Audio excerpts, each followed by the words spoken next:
अब आइए एक और इंटरेस्टिंग स्टॉक, जियो फाइनेंशियल्स पे क्या अपडेट्स हैं हर्षदा? अच्छा, इसका चार्ट गाबा सर आप रेडी रखना, जियो फाइनेंशियल्स का। हर्षदा, क्या अपडेट्स हैं? बेसिकली जियो फाइनेंशियल्स ने दरअसल अपील की थी कि वो अपना एफपीआई लिमिट बढ़ाना चाहते हैं, जो करंटली 17.55% है। तो department of economic affairs, ministry of finance ने वो अप्रूवल दे दिया है। अब कंपनी में एफपीआई इन्वेस्टमेंट लिमिट बढ़ाकर 49% तक की आ चुकी है। अब इमीडिएट तौर पर क्या कंपनी कुछ फंड रेज करना चाह रही है या नहीं, उसका कुछ खुलासा नहीं है, लेकिन एक विंडो खुल गई है यहाँ पर। अगर जरूरत पड़ेगी तो आसानी से वो एफपीआई इन्वेस्टमेंट आता हुआ दिखाई देगा।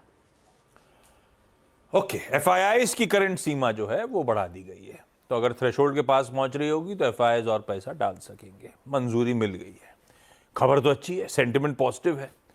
और ये हफ्ते थर्सडे को, पर अब इसका क्या लेना है उससे? एजेंट को लेना अब जियो फाइनेंशियल का, जियो फाइनेंशियल अलग होगी। मैं कह रहा हूं जियो फाइनेंशियल की रिलायंस के एजेंट को लेन देना होगा क्या?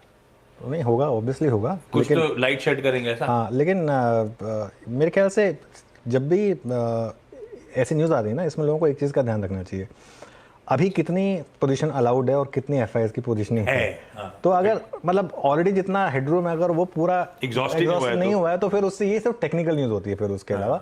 और खैर एनीवे, जैसा स्टैंडर्ड डिस्क्लेमर फ्लैश होगा स्क्रीन पर, ये कंपनी उसी ग्रुप से बिलोंग करते हैं जिसमें हमें, बट मुझे नहीं लगता कि खाली इस न्यूज़ का कोई बहुत ज़्यादा इम्पैक्ट है वैसे फ्रैंकली शेयर प्राइस पर। शेयर प्राइस चल सकता है किसी और कारण से, इसकी वजह से। हाँ। ठीक बात। तो फिर कोई और कारण में एक काम करें, चार्ट के समीकरण समझ लेते हैं। ड्यू डिस्क्लोजर तो दे दिया है इस चैनल का और जियो फाइनेंशियल्स का कि प्रमोटर्स सेम है, तो जो भी व्यू आ रहा होगा, कोई भी ट्रेड लेने का मन बना रहे हो आप, तो एक इंडिपेंडेंट फाइनेंशियल एडवाइजर से प्लीज कंसल्ट करिएगा। गाबा सर, जियो फाइनेंशियल्स। ऐसा है कि जियो फाइनेंशियल, इसका जो चार्ट हिस्ट्री बहुत कम है, लेकिन जो चार्ट स्ट्रक्चर है उसकी जगह इसके लगता है कि 300-315 स्ट्रॉन्ग सपोर्ट जोन है। लेने की जगह अच्छी है, लेकिन नजरिया दो है। आपका नजरिया जो ट्रेडिंग का है या इन्वेस्टमेंट का, उसके हिसाब से। अगर ट्रेडिंग का नजरिया है तो 340 जब पार करते हैं आप खरीद लीजिए, वो करीब 400 के आसपास, 375 के आसपास बेच दीजिए।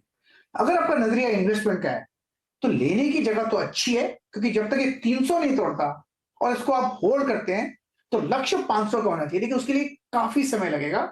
लेकिन 500 पॉसिबल है जियो फाइनेंस में। मुझे ये स्टॉक है, मैंने इसको लोअर सर्किट में लिया था, उसको प्रॉफिट में भी बुक कर लिया। मेरे पास ये स्टॉक नहीं है, लेकिन स्ट्रक्चरली जगह अच्छी है खरीदने की, अगर आप इन्वेस्टमेंट ग्रेड स्टॉक कर लेते हैं। ओके, चलिए अब फार्मास्यूटिकल स्टॉक्स